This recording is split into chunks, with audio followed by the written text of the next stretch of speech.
Hello everyone, I am Sarvis Gupta. First of all, congratulations to you all for qualifying JEST exam.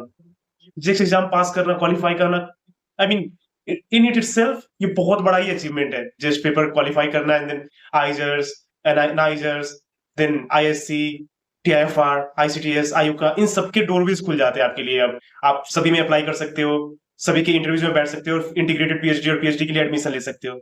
तो जो आपका जेस्ट का paper था वो बस एक गेटवे की तरह काम करता है आपके लिए. अभी आप एक बार क्वालिफाई कर लिए, फिर आपको रैंक कितना आया, मार्क्स कितना आया, उससे उठ के आपको अभी इंटरव्यू के लिए भी प्रिपेयर करना पड़ेगा. इतना ज्यादा मेहनत किया आपने, 1 साल दिए हैं, सारे थ्योरीज पढ़े, मैथमेटिकल क्वेश्चंस किए, प्रैक्टिस किए, सॉल्व किए, आई मीन पेपर पे पेपर भरे. नाउ अब आपके पास अब बहुत ज्यादा इजी टास्क है, but it's still very crucial. बहुत ज्यादा इंपॉर्टेंट होने वाला है ये फेज आपके लिए. अभी आपको बहुत सारी चीजों का ध्यान रखना पड़ेगा. आपका कॉन्फिडेंस, आपका आंसर स्टाइल, आपका थिंकिंग प्रोसेस, आप जो क्वेश्चंस आ रहे हैं वो उसको कैसे अप्रोच करते हो, ये बहुत सारी चीजों को आपको अभी साथ में लेके चलना पड़ेगा. सभी सारी चीजों को कंट्रोल में रखना पड़ेगा, देखना पड़ेगा क्वेश्चंस क्या आ रहे हैं, कैसे सोचना है, कैसे आंसर देना है, प्रोफेसर क्या एक्सपेक्ट कर रहे हैं इंटरव्यू में. ये सारी चीजें ही बहुत ज्यादा इंपॉर्टेंट होने वाली है.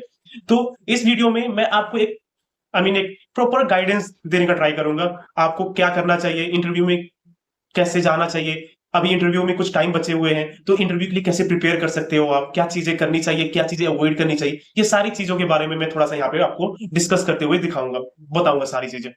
तो सबसे पहले मैं जो आपको बोलूंगा कि अभी जो टाइम बचा है आपको, इस टाइम में आप क्या करो, अपने 3 चीजें, कम से कम 3 टॉपिक्स जो होंगे, मैथमेटिकल फिजिक्स हो गया, क्वांटम मैकेनिक्स, क्लासिकल मैकेनिक्स, फिर solid state physics, thermodynamics, electricity, magnetism, electronics, ऐसे ऐसे करके बहुत सारे जितने भी आपने पता हो, उनमें से आपका क्या करना है, आपको सबसे पहले 3 पार्ट्स को, 3 सब्जेक्ट्स को आपको आई मीन डिसाइड करना है कि आप कौन से 3 में आप स्ट्रांग हो, कौन से 3 सब्जेक्ट्स में आप आंसर इंट्यूटिवली दे सकते हो. कुछ भी क्वेश्चंस आए, कैसे भी आप थोड़ा सा सोच सकते हो, बहुत ज्यादा डिफिकल्ट भी आए तो आप कुछ सोच के कुछ आगे बोल सकते हो.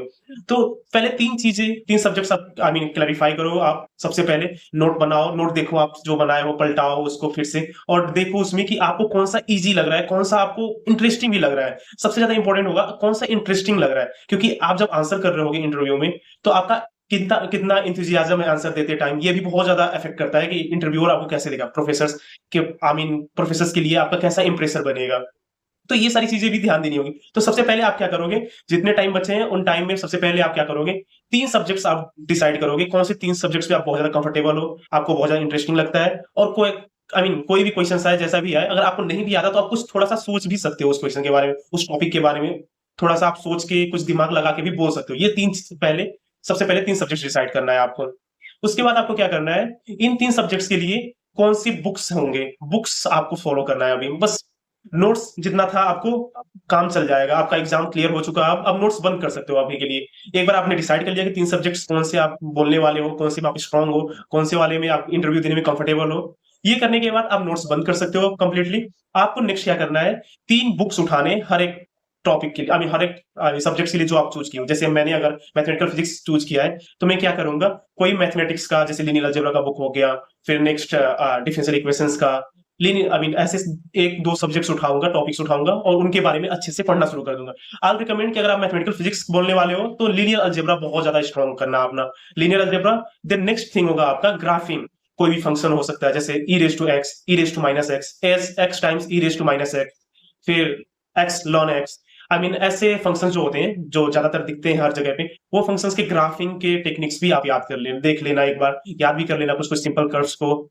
जैसे 1/x का ग्राफ क्या होता है, रेक्टेंगुलर हाइपरबोला होता है. तो ये सारी चीजें आप थोड़े जो सिंपल कर्व्स है उनके बारे में याद भी कर लेना, और जो कॉम्प्लिकेटेड होते हैं उनको कैसे ड्रॉ कर सकते हैं, क्योंकि बोर्ड में आपको ग्राफ, मोस्ट प्रोबेबली आपको ग्राफ एक मिलेगा ही मिलेगा.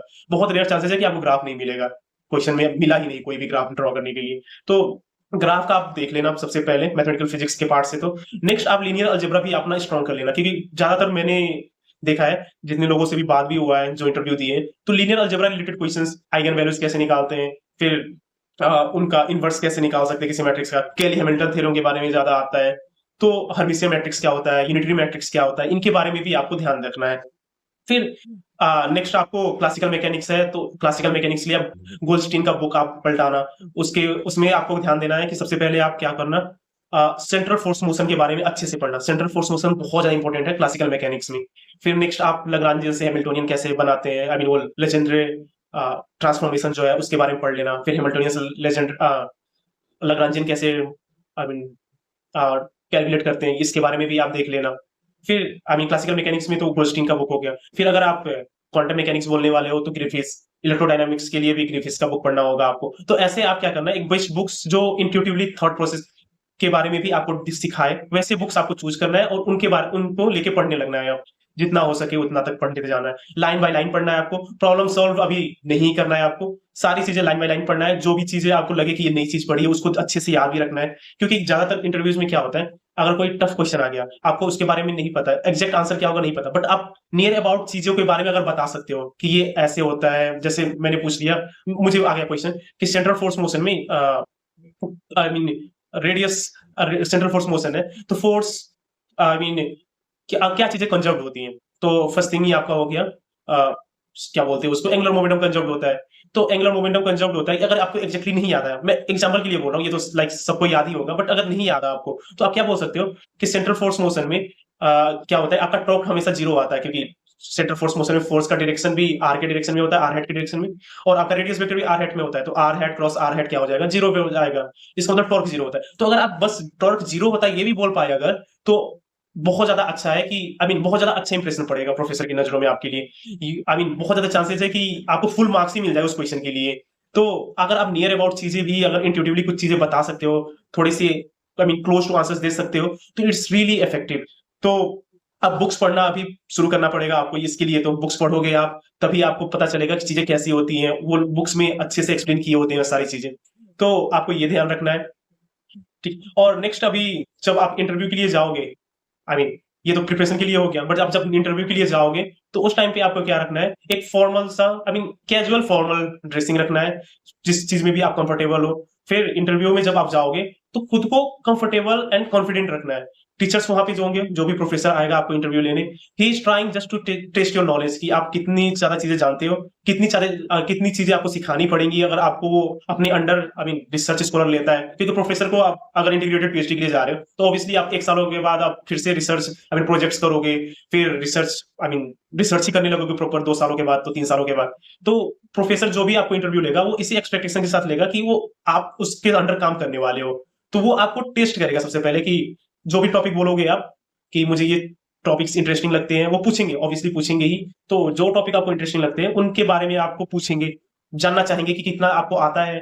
अगर उनको लगे कि आपको सफिशिएंट अमाउंट ऑफ चीजें आती हैं और आपको थोड़ी बहुत सिखाने के बाद आप अच्छे से रिसर्च करने लग जाओगे, उनके पेपर से आप समझने लगोगे वो क्या काम कर रहे हैं, वो भी आपको अच्छे से समझ में आने लगेगा, तो उसके बाद वो आपको ले लेंगे। तो वहां पे आपको जाके ये नहीं सोचना है कि वो आपको देख रहे हैं, क्वेश्चन पूछेंगे, टफ क्वेश्चन पूछेंगे ताकि आप फेल करो। ऐसा नहीं होगा। जो भी प्रोफेसर आपको क्वेश्चन पूछेंगे वो बस आपको टेस्ट करेंगे कि आपको कितनी चीजें आती है और कितनी चीजें सिखानी पड़ेंगी अगर वो आपको रिसर्च स्कॉलर के अंडर आई मीन ले अपने अंडर। तो आपको कॉन्फिडेंटली जो भी चीजें आती है आपको वो अच्छे से बताना है, जितनी आती है उतना ही बताना है। और अगर आप कोई क्वेश्चन बिल्कुल भी नहीं आता तो थोड़ा नियर अबाउट सोच सकते हो कि नहीं, क्योंकि रिसर्च में हमेशा आपको क्या होता है, क्वेश्चंस अनडिफाइंड होते हैं। जो भी प्रॉब्लम होंगे खास करके नई नई चीजें ही होंगी, तो आपको पहले से ज्यादा चीजें पता नहीं होंगी, आपको खुद से ही सोचना पड़ेगा।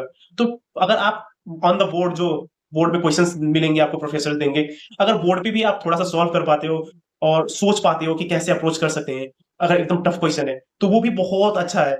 आपको बहुत ज्यादा चांसेस है कि आपको आप क्वालिफाई कर जाओगे इंटरव्यू राउंड। तो ज्यादा स्ट्रेस नहीं लेना है, अच्छे से अभी जितने टाइम बचे हैं, अभी मे बी 1 महीने 1.5 महीने हैं आपके पास, तो बुक्स पढ़िए आप जितना हो सके, बुक्स पढ़ो आप। फिर प्रैक्टिस करो कि आप कैसे 5 लोगों के सामने, 6 लोगों के सामने जो दिमाग में आपके है, जो चीजें आपको फिजिक्स की पता है, वो कैसे एक्सप्रेस कर सकते हो। क्योंकि ये भी बहुत ज्यादा इफेक्ट करता है कि 5-6 लोग अगर एक्सपर्ट है फील्ड के और आपके सामने ही खड़े हैं वो, और they are expecting you to answer, तो उस टाइम पे ब्रेन फ्रीज भी हो जाता है। तो आप सबसे पहले आप एक काम और क्या कर सकते हो कि बोर्ड ले लो, या 2-3 दोस्त अगर आपके कोई है तो उनको बोलो आपकी, तू क्वेश्चंस पूछ, मैं आंसर करूंगा। ऐसे करके आप अपना स्पीकिंग भी थोड़ा इंप्रूव कर सकते हो, क्योंकि वहां पे ये भी मैटर करने वाला है कि आप बोल पाते हो कि नहीं। क्योंकि ऑब्वियसली आप कितनी हम क्लास 12 तक भी साइंस पढ़े हैं, फिर 3 साल बीएससी में पढ़ चुके हैं, तो फिजिक्स तो हमें अच्छी से ही आता है। फिर कोचिंग भी की है, एग्जाम्स के लिए क्वेश्चंस भी प्रैक्टिस किए हैं, तो नो डाउट फिजिक्स तो अच्छा ही आता है आप लोगों को। जस्ट भी क्लियर किया है, तो अभी तो कोई डाउट ही नहीं है मेरे पास कि आपको फिजिक्स नहीं आता। तो फिजिक्स तो अच्छे से आता है, बट कम्युनिकेट कर पाओगे आप कि नहीं, वो भी बहुत ज्यादा इम्पैक्ट करेगा। तो कम्युनिकेशन के लिए आप क्या कर सकते हो, यही आप दोस्तों को ले लो, दोस्तों को बोलो कि क्वेश्चंस पूछ, मैं आंसर दूंगा। आप चैट जीपीटी, जेमिनाई, ये सब चीजें भी यूज कर सकते हो, कोई रिसोर्सेज भी यूज कर सकते हो। तो ऐसे आप करके अपना स्पीकिंग भी इंप्रूव कर सकते हो। तो मैं सारी चीजें फिर से एक बार समराइज करूंगा कि आप क्या क्या करना होगा आपके इंटरव्यू प्रिपरेशन के लिए। तो 1.5 महीने बच्चे हैं, तो सबसे पहले आप क्या करोगे, 3 सब्जेक्ट्स को डिसाइड करोगे, कौन कौन से 3 सब्जेक्ट्स आपके स्ट्रांग है, किसमें आप अच्छे से बता पाओगे, एक्सप्रेस कर पाओगे, थोड़ा सोच के भी आंसर कर पाओगे। वो 3 सब्जेक्ट्स कम से कम डिसाइड कर लो आप अभी। फिर क्या करना है आपको, 3 सब्जेक्ट्स की बेस्ट बुक्स सर्च करने हैं आपको। प्रोफेसर से रिकमेंडेशन ले सकते हो, सीनियर से भी रिकमेंडेशन ले सकते हो। आप खुद भी पढ़ोगे इतने सारे बुक्स, तो कौन सा आपके साथ क्लिक हो रहा है, कौन सा बुक का राइटिंग स्टाइल और उनके एक्सप्लेनेशन आप अच्छे से ग्रास्प कर पा रहे हो, वो डिसाइड कर लो आप। सेकंड चीज, तो बुक्स डिसाइड करने के बाद आप बुक्स पढ़ो, अभी आराम से बुक्स पढ़ते जाओ, लाइन बाय लाइन पढ़ो। कुछ भी नई चीजें तो अंडरलाइन कर लो, उसको याद रखने की भी ट्राई करो, और उनके एप्लीकेशंस कहाँ होते हैं। कोई भी नया कंसेप्ट दिखा आपको, तो वो कहाँ कहाँ अप्लाई हो सकता है, उसके बारे में भी देखो आप। फिर नेक्स्ट, एक ग्राफ के लिए आप प्रिपेयर कर लो अच्छे से, एकदम प्रॉपर। और क्लासिकल मैकेनिक्स में से आप सेंट्रल फोर्स मोशन एक अच्छे से प्रिपेयर कर लेना। ये 2 चीजें अगर आप कुछ कोई भी टॉपिक्स बोलोगे, तो मोस्ट प्रोबेबली ये 2 टॉपिक में से एक ना एक क्वेश्चन आपको मिलेगा ही मिलेगा। आप भले ही ये टॉपिक्स ना बोलो, फिर भी मैथमेटिकल फिजिक्स अगर आप नहीं भी बोलोगे, तो स्टैटिकल मैकेनिक्स में आपके वो पार्टीशन फंक्शन होते हैं, उनके रिलेटेड ग्राफ्स आ सकते हैं। Partition function E raise to minus X, 1 plus E raise to minus K X का ग्राफ क्या होगा, ऐसे फॉर्म में भी आ सकते हैं। तो ग्राफ के लिए आपको प्रिपेयर रहना है, और फिर क्लासिकल मैकेनिक्स में से सेंट्रल फोर्स मोशन के लिए अच्छे से प्रिपेयर रहना है। फिर आप नेक्स्ट, आप इंटरव्यू के लिए जब जाओगे, तो उसके लिए क्या करना है आपको, सेमी फॉर्मल कैजुअल आउटफिट रखना है जो आपको कंफर्टेबल रहे। रूम में जाके आपको कंफर्टेबली कॉन्फिडेंटली आंसर करना है। नर्वसनेस तो आएगा ही, आई एम श्योर, बट फिर भी खुद को मनाना है कि ये जगह मुझे, I am not going to be tested here till failure. आपको टेस्ट किया जाएगा कि आपको कितना आता है। अब बस ये फोकस करना कि मुझे जितना भी आता है, मैं वो अच्छे से एक्सप्लेन कर पाऊं। प्रोफेसर्स को मैं जो भी क्वेश्चन पूछ रहे हैं, अपने बेस्ट नॉलेज तक मैं आंसर कर दूं। आप अगर इतना भी करोगे अच्छे से, जितना आपको आता है उतना तक भी बोल दोगे, तो इट्स रियली गुड, आपको आपका सिलेक्शन हो जाएगा मोस्टली, बहुत ज्यादा चांसेस है। तो बस फोकस करना कि जो भी क्वेश्चन है उसके रिलेटेड आप आंसर्स अच्छे से कर पाओ, जितना आपको आता है उतनी सारी चीजें बता लो। और इसके लिए आपको एक चीज और काम करने होंगे, आपको अपना स्पीकिंग पे थोड़ा सा काम करना होगा कि 5-6 लोगों के सामने आप, प्रोफेसर्स न, कोई रैंडम पीपल, 5-6 लोग प्रोफेसर्स होंगे जो फील्ड्स के एक्सपर्ट होंगे, उनके सामने आप आंसर कैसे करोगे, कैसे कंट्रोल कर सकते हैं अपने नर्व्स को। तो उसके लिए आप क्या कर सकते हो, दोस्तों के साथ मिलके उनको बोलो आपकी वो चैट जीपीटी या जेमिनाई करके क्वेश्चंस दे आपको, आप क्या करो, उनको सॉल्व करो और उनको आंसर करते जाओ, बोल बोल के सॉल्व करना है आपको। इतना करने से आप बहुत अच्छी जगह पे रहोगे, बहुत कंफर्टेबली आप क्वालिफाई कर सकते हो। तो this is for all today, let's see you next time.